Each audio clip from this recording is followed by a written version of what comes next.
Hello friends, मैं कंचन आपका अपने चैनल पे बहुत बहुत स्वागत करती हूँ। और आज हम अध्याय 14 में देखेंगे जल। इस अध्याय का नाम है जल और आज हम जल के बारे में पढ़ेंगे। तो आइए देखते हैं। सबसे पहले जैसे यहाँ दिया है कि मान लीजिए किसी कारणवश आपके परिवार को यदि एक सप्ताह तक प्रतिदिन एक बाल्टी जल मिलता है और कल्पना कीजिए कि तब क्या होगा। क्या आप खाना पकाना, कपड़े धोना, बर्तन साफ करना, स्नान करना जैसे कार्य कर पाएंगे? जल हमारे जीवन के लिए कितना महत्वपूर्ण है। जल ही जीवन है, यदि जल न हो तो जीवन संभव नहीं है। हमारे दैनिक कार्यों से लेकर के जल की शुरुआत होती है और हमारे दैनिक कार्यों में जल का कितना बड़ा महत्व है। यदि जल नहीं होता है, जिस दिन हमारे पास उपलब्ध है या किसी वजह से यदि समस्या आ जाती है तो हमारा लगता है सारे कार्य रुक जा रहे हैं। उसी प्रकार यदि कल कम भी जल मिल रहा है तो हमारे सभी कार्य पूरे नहीं हो पाएंगे, कुछ नहीं कर पाएंगे हम। जैसे यहाँ पे दिया है, एक बाल्टी का उदाहरण देकर बता रहा है कि आप क्या क्या कार्य करेंगे। तो इनके अतिरिक्त और कौन कौन से क्रियाकलाप है जिन्हें आप नहीं कर पाएंगे जल के अभाव में। यदि काफी लंबे समय तक हमें आसानी से जल प्राप्त नहीं होगा तो क्या होगा। पीने के अतिरिक्त ऐसे बहुत से क्रियाकलाप हैं जिनके लिए हम जल का उपयोग करते हैं। और क्या आपको यह अनुमान है कि हम एक दिन में जल की लगभग कितनी मात्रा का उपयोग कर पाते हैं और मात्रा का उपयोग करते हैं कितने? हम ग्रामीण क्षेत्र में तो हम कितने जल को क्या कर देते हैं, नुकसान कर देते हैं या व्यर्थ में बहा देते हैं, उतना महत्व हम नहीं समझते हैं। लेकिन जब शहरों में आते हैं तो जल का महत्व हमें पता चलता है, या जहाँ पे अभाव है, कि जल कितना महत्वपूर्ण है हमारे लिए। देखिए यहाँ पे जैसे दिया है कि प्रतिदिन कि हम कितने जल का उपयोग करते हैं। तो आइए देखते हैं इसमें। जैसे यहाँ दिया है कि प्रतिदिन के उन सभी क्रियाकलापों की सूची बनाइए जिनमें आप जल का उपयोग करते हैं, और सारणी में कुछ क्रियाकलापों की सूची दी हुई गई है। इस प्रकार की सारणी आप अपने नोटबुक में बनाइए। देखिए जैसे यहाँ दिया हुआ ये सारणी, तो इस सारणी में क्या दिया है कि उपयोग हुए जल की मात्रा कितने, या पीने में कितने जल का उपयोग करते हैं, ब्रश करने में कितना करते हैं, नहाने में कितना करते हैं, बर्तन साफ करने में कितना करते हैं, कपड़े धोने में कितना करते हैं आप, फिर शौचालय में, फर्श साफ करने में और अन्य कोई कार्य है। तो इस तरह आप और कार्यों का बनाइए और देखिए कितना जल उपयोग कर रहे हैं। तो इससे पता चल सकता है कि हम प्रतिदिन कितना जल उपयोग करते हैं अपने लिए। जब आप यह जान गए होंगे कि प्रतिदिन आपके परिवार में लगभग कितने जल का उपयोग होता है, तो क्या अपनी स्वच्छता के लिए एक दिन में उपयोग किए जाने वाले पानी की मात्रा का अनुमान लगा सकते हैं? इस जानकारी का उपयोग करके यह गणना कीजिए कि आपके परिवार को एक वर्ष में कितने जल की आवश्यकता होती है। अब जल की इस मात्रा को अपने परिवार के सदस्यों की संख्या से विभाजित कीजिए, तो आपको पता चलेगा कि आपके परिवार के एक सदस्य के वर्ष की जल की आवश्यकता का ज्ञान कर पाएंगे कि कितना है, एक वर्ष में एक सदस्य कितना जल उपयोग कर पाता है। यहाँ दिया है कि आपके गांव या शहर में कितने लोग रहते हैं। अब आपको यह बोध हो जाएगा कि आपके शहर अथवा गांव के लिए एक वर्ष में कितने जल की आवश्यकता होगी। तो इस तरह से हम अनुमान लगा सकते हैं कि जल कितना आवश्यक है, कितना हम उपयोग करते हैं प्रतिदिन या वार्षिक रूप से। आपने ऐसे बहुत से क्रियाकलापों की सूची बनाई है जिनमें आप जल का उपयोग करते हैं। क्या आप सोचते हैं कि हमारे जल की आवश्यकताएं इसी प्रकार के क्रियाकलापों तक ही सीमित है? हम गेहूं, चावल, दालें, सब्जियां, अन्य बहुत से खाने वस्तुओं का जो प्रतिदिन उपयोग करते हैं उसमें भी बनाते हैं। हम कृषि कार्य में ये तो इनको पकाने के लिए साथ साथ इनको उगाने के लिए भी जल की बहुत बड़ी आवश्यकता होती है। हम जानते हैं कि कुछ रेशे जिनका उपयोग हम कपड़ा बनाने में करते हैं पौधे से ही प्राप्त होते हैं। क्या इन्हें उगाने के लिए जल की आवश्यकता नहीं होती है? तो इसे भी उगाने के लिए जल की आवश्यकता होती है। क्या आप जल के कुछ और उपयोग सोच सकते हैं? तो हमारे उपयोग की लगभग सभी वस्तुओं के उत्पादन में जो है जल का उपयोग किया जाता है, और इसलिए जल का उपयोग जो है केवल दैनिक कार्यों के लिए ही नहीं वरन बहुत से वस्तुओं के उत्पादन के लिए भी किया जाता है। जल का बहुत ही महत्व है, बहुत सारे कार्य किए जाते हैं। आगे दे रहा है कि हम जल कहाँ से प्राप्त करते हैं। जैसे यहाँ दिया है सबसे पहले कि हम अपने उपयोग के लिए जो जल लेते हैं ये कहाँ से प्राप्त करते हैं। तो हम में से बहुत लोग नदियों, झरनों, तालाबों तालाबों के साथ साथ जो हमारे यहाँ हैंडपंप होता है इसके इससे हम निकालते हैं। और देखिए दिए है कि कुआं और हैंडपंप से जल प्राप्त करते हैं। हम जल टोटियों से प्राप्त करते हैं। और क्या आपने कभी सोचा है कि टोटियों में जल कहाँ से आता है? तो टोटियों के द्वारा जो जल हम प्राप्त करते हैं वह जल भी किसी झील या नदी या किसी कुएं से प्राप्त किया जाता है, जिसकी आपूर्ति फिर पाइपों के नेटवर्क द्वारा हमारे घरों में दी जाती है। जैसे देखिए यहाँ टंकी में फिर जल आता है, फिर वहां से हम नलों द्वारा उसका उपयोग करते हैं। ये मान लीजिए तालाब है, तालाब से खींच करके ऊपर जाता है, फिर टंकी में भरा जाता है, फिर वहां से, यानी बहुत सारे स्रोत हैं। हमें नदियों, झीलों, नलकूपों, कुओं से जल की टोटियों में जल आता है। ये सारे स्रोत के रूप में हम देख सकते हैं। देखिए दिया है कि जो हम अपने घरों में जो जल उपयोग करते हैं, इन सब का ढंग भिन्न हो सकता है जो जल प्राप्त करने का। अतः हम सबके जल एक से ही स्रोत है, स्रोत तो है जैसे कि तालाब है, झील है, नदियाँ, इन्हीं सारे और कुएं, इन्हीं सब चीजों से जल हमें प्राप्त होता है। हमने चर्चा में कुछ जल स्रोतों को उल्लेख किया है। इन तालाबों, नदियों, झीलों तथा कुओं को भरने के लिए जल कहाँ से आता है। अब वहां पे सोचते हैं हम कि वहां पे जल कैसे आता है। नदियों में, कुओं में, तालाब में या झीलों में ये जल कहाँ से आता है। जैसे देखिए ये हमारी पृथ्वी है और पृथ्वी हमारे कहते हैं ना, नीला ग्रह कहते हैं पृथ्वी को। तो क्यों कहते हैं? क्योंकि इसका रंग जो नीला दिखाई देता है, और नीला रंग किस कारण दिखाई देता है? जल की अधिकांश मात्रा के कारण। तो यही जो है हमारा जो पृथ्वी है, पृथ्वी का हमारे लगभग 70% भाग जल से घिरा हुआ है, और इस वजह से हमारी पृथ्वी अंतरिक्ष देखने पे नीली दिखाई देती है। जैसे यहाँ दिया है कि महासागरों ने पृथ्वी के अधिकतर भाग को घेर रखा है, और ये सारे जल हमारी पृथ्वी पे कितने हम देखें यदि, तो देखते हैं कि अधिक मात्रा में कितना हमारी पृथ्वी अधिकांश भाग जल से ही घिरा हुआ है। जैसे यहाँ दिया है कि आप जानते हैं पृथ्वी का 2/3 भाग जल से घिरा हुआ है, और इस जल का अधिकांश भाग जो है समुद्र और महासागरों में स्थित है। तो सबसे अधिक भाग जो है महासागरों और समुद्र में स्थित है। आगे देखिए दिया है कि समुद्र और महासागरों के जल में बहुत से लवण घुले होते हैं, जिससे जल खारा होता है, और इसलिए यह पीने के लिए अनुपयुक्त तथा अन्य घरेलू कृषि और उद्योगों की आवश्यकता की पूर्ति के लिए उचित नहीं है। कदापि आपने एस.टी. कोलरिज द्वारा सन 1798 में लिखी गई कविता Rime of the Ancient Mariner, ये एक कविता है इनका, कि इसमें लिखा है कि rhyme of the Ancient mariner की ये पंक्तियां सुनी होंगी कि हर जगह जल ही जल, पीने के लिए कोई बूंद नहीं। यानी यानी जल का तो अथाह भंडार है पृथ्वी पे, लेकिन फिर जब 2/3 भाग जल से ही घिरा हुआ है, तो हमें पानी पीने के लिए क्यों समस्या होती है, पीने के लिए स्वच्छ जल क्यों नहीं मिल पाता है। तो वही कारण है कि जो जितना जल तो है सागरों में, महासागरों में, ये सारे जल क्या है, लवणीय है, बहुत सारे लवणों से भरा हुआ है, जो कि पीने के लिए योग्य नहीं है या उपयुक्त नहीं है। इस वजह से हमें पीने के पानी या स्वच्छ जल का अभाव देखने को मिलता है। यहाँ दिया है कि यहाँ कवि ने क्या किया है, महासागर में भटके किसी जहाज के नाविकों की करुण गाथा का उल्लेख किया है। इसमें दिया गया है कि जो जल में तो हैं, चारों तरफ जल से घिरे हुए हैं, जल ही जल चारों तरफ है, लेकिन पीने के लिए उनको एक बूंद पानी भी वहां पे नहीं है कि वो साफ पानी की पी सकें। फिर भी महासागर हमारे उपयोग के लिए जल आपूर्ति में आवश्यक भूमिका तो निभाते ही हैं। लेकिन दिया है, क्या आपको यह आश्चर्य लगता है, आखिरकार जो जल हम उपयोग करते हैं वह खारा नहीं होता।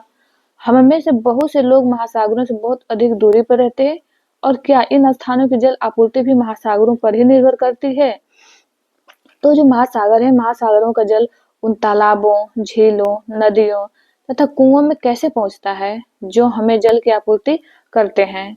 ऐसा क्यों है कि इन स्रोतों का जल किसी भी प्रकार से खारा नहीं होता है। तो और जो जल हमें नदियों, झीलों, तालाबों से मिलता है वह खारा नहीं होता है, तो वो क्यों खारा नहीं होता है, इसे जानने के लिए हमें समझना होगा जल चक्र के विषय में। तो आइए जल चक्र देखते हैं। जैसे जल चक्र यहाँ पे दिया हुआ है, जल के विलुप्त होने की युक्ति, कैसे जल विलुप्त होता है, फिर कैसे धरातल पे आता है। जैसे दिया है कि आपने कितनी बार यह देखा है कि फर्श पर फैला हुआ जल कुछ समय बाद देखेंगे वो सूख जाता है, देखते हैं सूख जाएगा, यह जल विलुप्त होता प्रतीत होता है। यानी गिरा है, कुछ समय बाद वो बिल्कुल सूख जाएगा, खत्म हो जाएगा, हमें वहां नहीं दिखाई देगा। इसी प्रकार यदि गीले कपड़े देखते हैं कि सूखते समय भी जल विलुप्त हो जाता है। वर्षा के पश्चात हम देखें तो गीली सड़कों, छतों तथा अन्य स्थानों से भी जल विलुप्त हो जाता है। यह कहाँ फिर चला जाता है।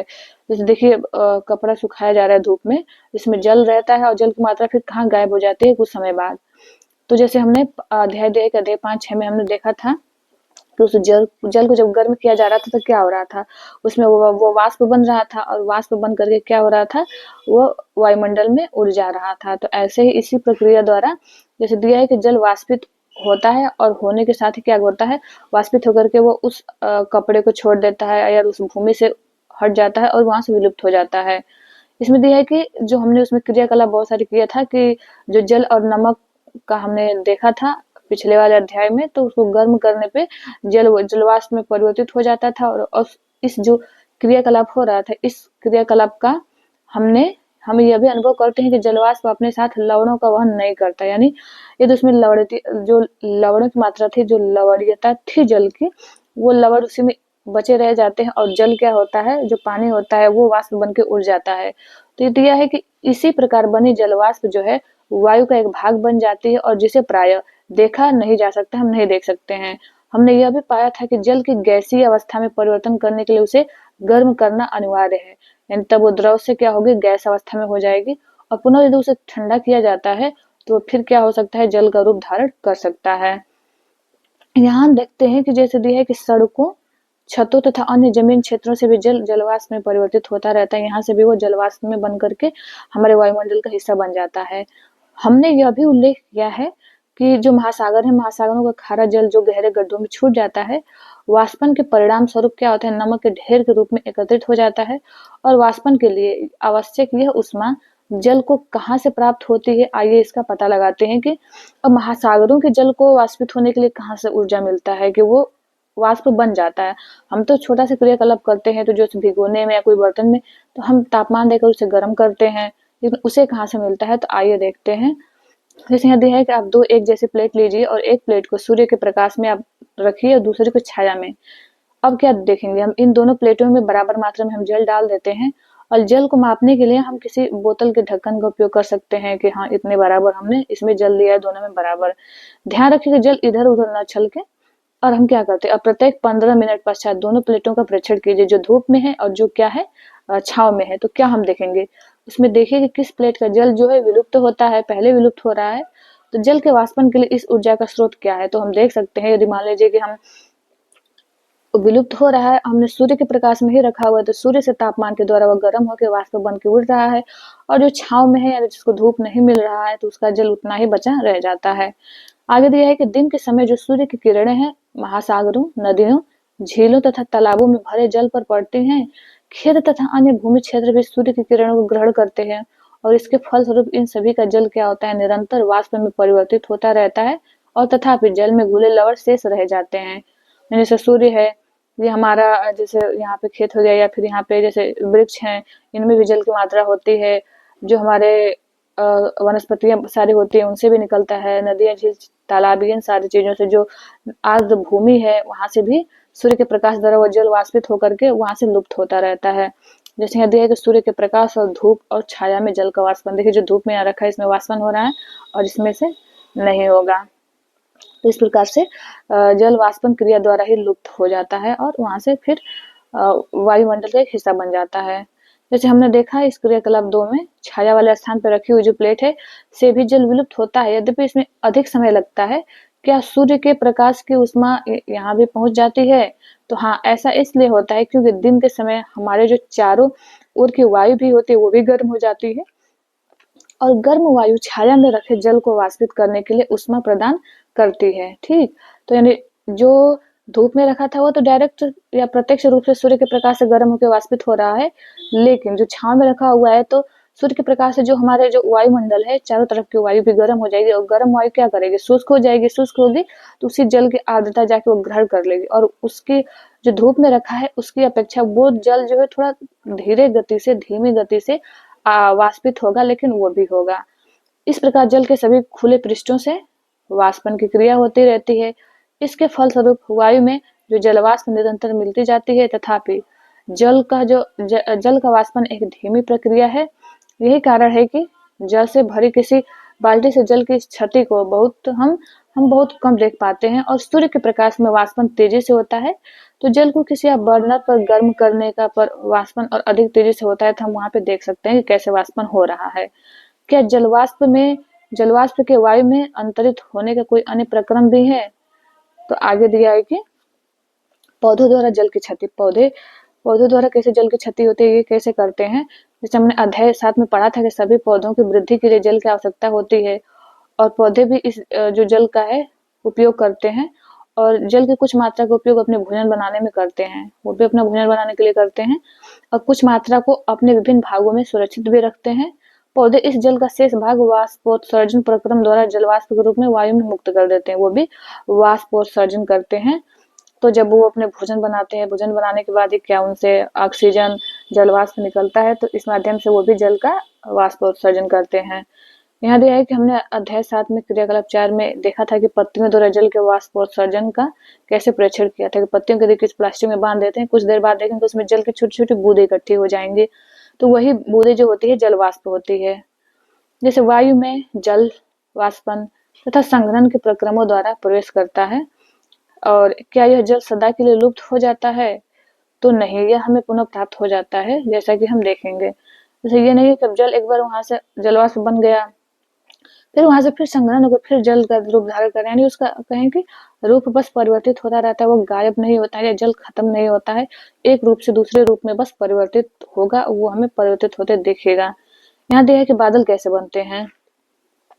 क्रियाकलाप 3 को देखते हैं। दिया है कि जल से आधा भरा गिलास आप लीजिए और गिलास को क्या करें, बाहर से सूखे कपड़े से पोंछिए, जल में कुछ बर्फ डालिए, 1 या 2 मिनट तक प्रतीक्षा कीजिए कि गिलास के बाहरी पृष्ठ में होने वाले परिवर्तनों का प्रेक्षण आप कीजिए क्या हो रहा है। तो हम कुछ देर बाद देखते हैं कि जो गिलास होती है उसके बाहरी सतह पे क्या होगा, जल की बूंदें इकट्ठी हो जाती हैं और बर्फ युक्त जल से भरे जो गिलास की बाहरी सतह बाहर की हवा को ठंडा कर देती है और जलवाष्प गिलास की सतह पे संघनित हो जाता है।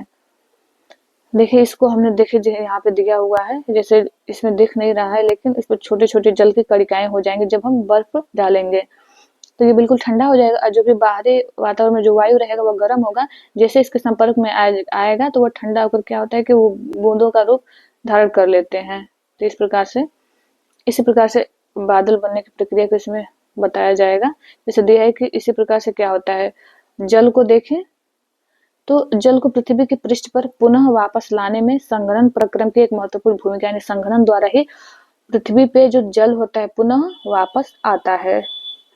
यह कैसे होता है, जैसे जैसे हम पृथ्वी के पृष्ठ से ऊपर जाते हैं तो क्या होगा, हमारा पृथ्वी का जो, या आप कहेंगे जो पृथ्वी के चारों ओर वायुमंडल है, तो वायुमंडल का तापमान कम होगा ऊपर जाएंगे जैसे जैसे, तो जैसे जैसे वायु ऊपर उठती रहती है तो ठंडी होगी, जब वायुमंडल ठंडा होगा ऊपर का तो ये जो हवा जाती है, जो जलवाष्प रहता है गर्म ऊपर उठता है, तो वो भी धीरे धीरे ठंडा होता जाता है और पर्याप्त ऊंचाई पर वायु इतनी ठंडी हो जाती है कि इसमें जो उपस्थित जलवाष्प है वह संघनित होकर छोटे छोटे जल की बूंदें, जिन्हें हम जल कणिका कहते हैं, उसमें परिवर्तित हो जाती है और ये ही छोटी जल कणिकाएं जो है वायु में तैरती रहती हैं और हमें बादलों के रूप में दिखाई देती हैं।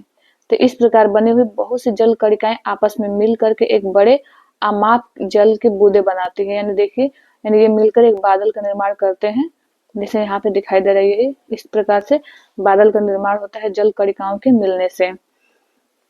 तो फिर इससे क्या होता है कि इसमें से आगे दे रहा है कि इनमें से कुछ जल की बूंदे जो होती हैं बहुत भारी हो जाती हैं और वे नीचे की ओर गिरने लगती हैं, तो इन गिरती हुई जो बूंदे हैं इन्हीं को हम वर्षा कहते हैं और विशेष परिस्थितियों में यह ओले या हिम के रूप में भी गिर सकते हैं, यानी बहुत भारी है या फिर अचानक तापमान बहुत तेजी से गिरता है तो वो हमें ओले के रूप में या बर्फ के छोटे छोटे टुकड़े के रूप में भी हुए हमें पृथ्वी पर गिरता हुआ नजर आ सकता है, यानी कह सकते हैं कि बर्फ के रूप में वर्षा हो रहा है, जिसे हम बर्फबारी के नाम से जानते हैं।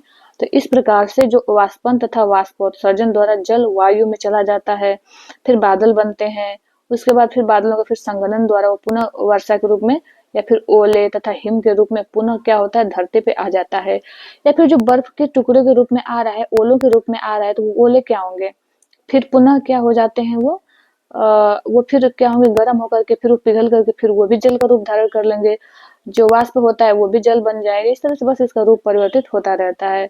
जैसे यहाँ दिया है कि पुनः महासागरों की ओर देखते हैं, जैसे पुनः ये जो वर्षा हो गया फिर वो जल नदियों के माध्यम से बहता हुआ फिर महासागरों में जाकर के मिल जाता है, फिर पुनः ये जल महासागरों में मिल जाता है।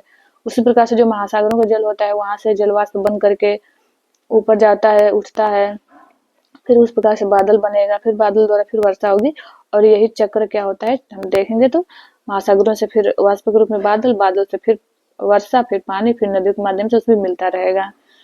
देखिए दिया है कि वर्षा तथा हिम के रूप पृथ्वी के विभिन्न भागों में आए जल का क्या होता है, प्रायः जो समस्त भूपृष्ठ है महासागरों के तल से ऊंचे हैं और वर्षा तथा हिम के रूप में भूमि पर गिरा अधिकांश जल अंततः महासागरों में ही वापस चला जाता है और यह विभिन्न ढंगों से होता है।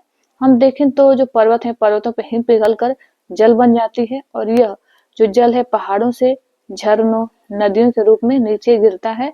कुछ जल जो होता है, जल जो वर्षा के रूप में भूमि पे गिरता है, वो अभी नदियों झरनों के रूप में बह जाता है।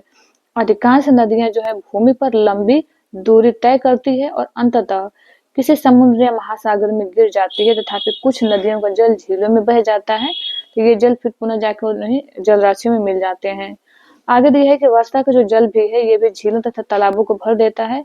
वर्षा के जल का कुछ भाग भूमि द्वारा सोख लिया जाता है, भूमिगत जल के रूप में जो इकट्ठा हो जाता है और मृदा में लुप्त हुआ प्रतीत होता है। इस जल का कुछ भाग वाष्पन तथा वाष्पोत्सर्जन द्वारा क्या होगा, हमारे वायुमंडल में जाकर वायुमंडल में उपस्थित रहता है, वायुमंडल में हमें देखने को मिल जाता है। जैसे देखिए इस चित्र में दिखाया गया है कि वर्षा का जो जल है झरनों और नदियों के रूप में बहता है, जैसे झरनों द्वारा आ रहा है, फिर नदियों में बहेगा, नदियां फिर जाकर सागरों में मिल जाती हैं, तो वायु में चला जाता है, कुछ भाग वायु में चला जाता है वाष्पोत्सर्जन के द्वारा। शेष जल धीरे धीरे क्या होगा, भूमि के नीचे रिश्ता रहता है और इस जल का अधिकांश भाग हम भौम जल के रूप में देखते हैं। जो कुओं का भरण होता है वो भौम जल से ही होता है और इस प्रकार कुछ झीलों के जल का स्रोत भी भौम जल ही होता है। भौम जल यानी भूमि के नीचे जो उपस्थित जल है जितनी मात्रा में, उसे हम भूमिगत जल या भौम जल के नाम से जानते हैं। देखिए जो हैंड पंप होता है, जो नलकूप होता है, इससे जो जल हम निकालते हैं ये भौम जल से ही आता है। उसी के द्वारा हम कह सकते हैं कि जो लगाया जाता है हैंड पंप या नलकूप या समरसेबुल, जो बोरिंग करवाया जाता है, उस बोरिंग के माध्यम से वो जल को निकाला जाता है, भूमिगत जल को। जिन क्षेत्रों में अधिक हैंडपंप या नलकूप उपयोग होते हैं वहां पे भौम जल प्राप्त करने के लिए हमें गहरी गहरी खुदाइयां करनी पड़ती हैं। अति उपयोग के कारण भौम जल का स्तर भी कभी कभी क्या हो जाता है, बहुत कम होने लगता है, भौमिक जल स्तर जो है बहुत नीचे जाने लगता है, तो ये भी एक चिंता का विषय बन जाता है। देखिए जहाँ पे भौम जल बहुत नीचे चला जाता है तो वहाँ पे बहुत गहराई तक बोरिंग करवाना पड़ता है, तब जाके हमें जल मिल पाता है। देखिए दिया है कि पहली एक चिंता को आपस में बांटना चाहती है और उन क्षेत्रों में जहाँ भूमि पर वनस्पति बहुत कम है, यह बिल्कुल ही नहीं है, या फिर वहां पे बिल्कुल नहीं है, वहां वर्षा का जल शीघ्र बह जाता है। बहुत से ऐसे भी क्षेत्र हैं जहाँ पे अधिकांश जमीन कंक्रीट से ढकी होती है, तो ऐसे में क्या होगा, ऐसे भूमि में जल का रिसाव तो बहुत कम होता है, जिससे अंततः भौम जल की उपलब्धता प्रभावित होती है। यानी जहाँ की बहुत ज्यादा जमीन कंक्रीट ईंट पत्थर से ढकी हुई है तो वहां का वो अधिक मात्रा में वो सोख नहीं पाता है, या कहें कि उस भूमि के नीचे भौम जल का स्टोर नहीं हो पाता अधिक मात्रा में। जो वर्षा का जल होता है वह जल जो होता है अपने साथ मृदा के ऊपरी पृष्ठ को भी बहा के ले जाता है जहाँ पे वनस्पतियां नहीं है। अब हम यह जानते हैं कि जो भूमि की सतह पे होता है वर्षा रूपी जल ओलो हिम के रूप में महासागरों में वापस पहुंच जाता है और इस प्रकार जो जल है, जल पृथ्वी के ऊपरी सतह से जलवाष्प के रूप में वायु में जाता है, वर्षा ओलो तथा हिम के रूप में वापस फिर लौट आता है। जैसे वो जलवाष्प के रूप में ऊपर जाता है वायुमंडल में, पुनः वर्षा हिम व ओलों के रूप में पुनः पृथ्वी पे फिर ये आ जाता है। जिस प्रकार इस चित्र में दिखा रहा है कि यहाँ पे जलवाष्प के द्वारा जा रहा है, फिर पुनः यहाँ पे बादलों का निर्माण होगा, पुनः वर्षा होगा, वर्षा द्वारा फिर पुनः नदियों में झीलों में प्रवेश करेंगे और नदियां पुनः जाकर के क्या होंगी, इस महासागरों में मिल जाएंगे। तो ये चक्र हमें देखने को मिलेगा कि ये चलता रहेगा। कुछ वाष्प देखें, जलवाष्प का कुछ महासागरों से हो रहा है वाष्पोत्सर्जन, कुछ वनस्पतियों से हो रहा है, कुछ ये जैसे जमीन हो गए, स्थल खंड के जो भूमिगत जल होता है इनका भी कुछ यहाँ से भी वाष्पोत्सर्जन होगा। तो बहुत कारणों से, बहुत जगहों से होता है और पुनः यह वर्ष बादल बन करके पुनः फिर वर्षा के रूप में ये हमें देखने को मिलेगा कि पुनः जल वो धरातल पे आ जाता है और इन जल राशियों में समाहित हो जाता है। आगे दिया है कि पुनः यह वापस महासागरों में लौट जाता है और जल के इसी हम जो प्रकार का जो चक्रण है इसे हम जल चक्र के नाम से जानते हैं। देखिए आगे दिया है कि यदि भारी वर्षा हो तो क्या होगा। देखिए वर्षा का जो समय अवधि तथा मात्रा विभिन्न स्थानों पर भिन्न भिन्न हो सकती है, यानी ये अलग अलग हो सकता है। संसार के कुछ भागों में पूरे वर्ष वर्षा होती रहती है, जबकि ऐसा स्थान भी है जहाँ पे क्या होगा, वर्षा कुछ दिनों के लिए ही होती है। और हमारे देश में अधिकांश वर्षा देखें तो कब होगी, मानसून के मौसम में होती है, और वो भी विशेषतः गर्मी के गर्म दिनों के बाद वर्षा हमें राहत प्रदान करती है। और ग्रीष्म ऋतु के कहेंगे, ग्रीष्म ऋतु में ही होती है, ग्रीष्म ऋतु के आखिरी समय में। बहुत सी फसलों का बोया जाना मानसून के आने पर निर्भर करता है भारत में, क्योंकि जल की प्राप्ति उस समय होती है। परंतु कभी कभी क्या होता है कि जो बहुत अधिक वर्षा होती है तो बहुत अधिक वर्षा से बहुत सारी समस्याएं भी उत्पन्न हो जाती हैं। भारी वर्षा से क्या होगा, भारी वर्षा होगा, नदियों घाटी जल से बहुत भर जाएगी और भरने के कारण क्या होगा, झीलों तथा जो झील और तालाब होते हैं उनका भी जल स्तर बढ़ जाता है। बढ़ सकता है। ऐसा होने पर जल एक बड़े क्षेत्र में फैलकर बाढ़ का कारण भी बन जाते हैं। ये खेतों, वनों, गांवों, शहरों को जलमग्न कर सकता है। और हमारे देश में देखें तो बाढ़ से फसलें, पालतू जानवर, जो भी संपदा है, मानव जीवन की अपार क्षति होती है। बहुत सारे चीजें जो आधारभूत संरचनाएं हैं वो भी टूट जाती हैं। जैसे देखिए बाढ़ का चित्र दिया गया है, कैसे लोग परेशान हो रहे हैं इसमें। तो बहुत सारी समस्याएं भी हमें बाढ़ के द्वारा देखने को मिल जाता है। घर, पेड़ पौधे, पशु, वनस्पति वनस्पति के साथ साथ जो जीव जंतु है उन सबको समस्याएं देखना पड़ता है, समस्याओं का सामना करना पड़ता है।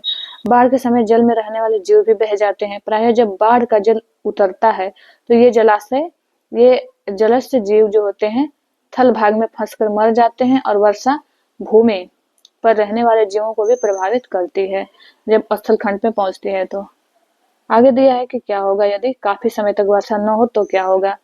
देखिए आप कल्पना कर सकते हैं कि यदि किसी क्षेत्र में एक वर्ष या उससे भी अधिक समय तक वर्षा न हो तो क्या होगा।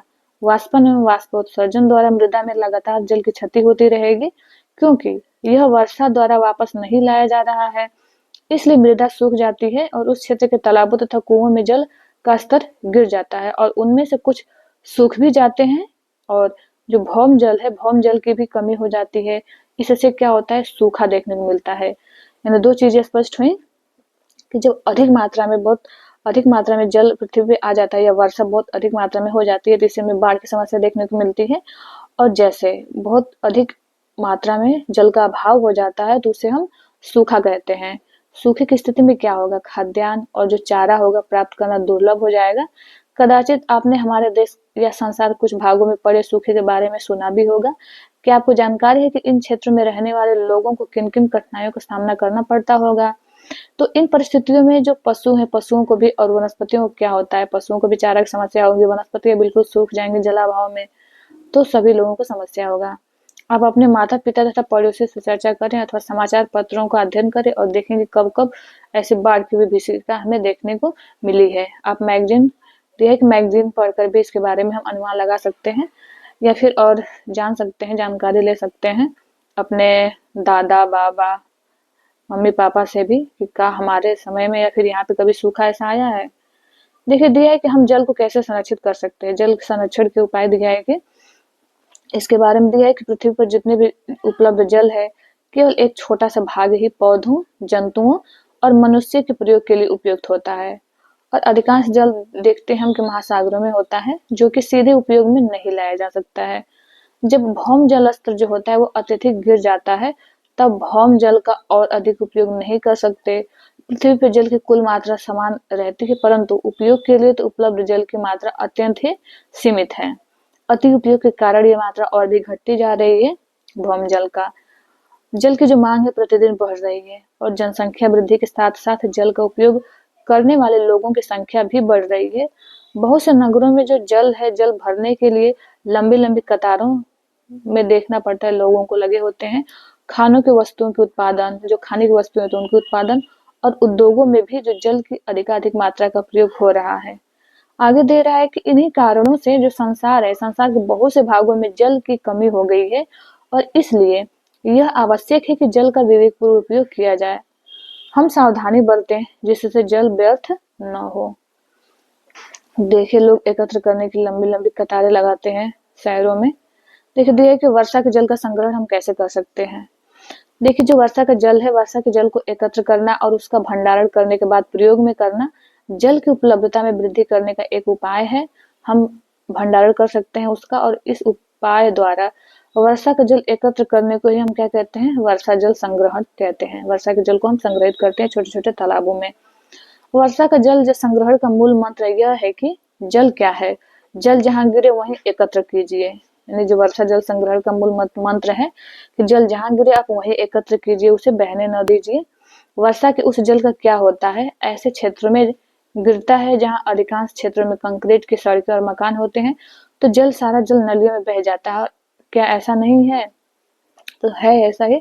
नलियों में बहेगा, बह के नदियों में चला जाएगा, फिर नदियों के द्वारा वो सागरों में ले जाकर मिला दिया जाएगा। तो इस प्रकार वर्षा का जल कुछ भाग बहकर नदियों झीलों तक पहुंच जाता है, जो बहुत दूरी पर हो सकते हैं, क्योंकि यह जल हमारे चारों ओर भूमि में वापस नहीं गया है। क्यों? क्योंकि जो स्थल खंड सारे सब कंक्रीट से ढका हुआ है, तो वो नहीं उसे ग्रहण कर पाता है। अतः इस जल को घरों में वापस लाने के लिए हमें अत्यधिक प्रयास करने की क्या होती है, आवश्यकता होगी। वर्षा जल संग्रहण की यहाँ 2 तकनीकों का उल्लेख किया गया है। ये देखते हैं कौन कौन सी तकनीकें हैं।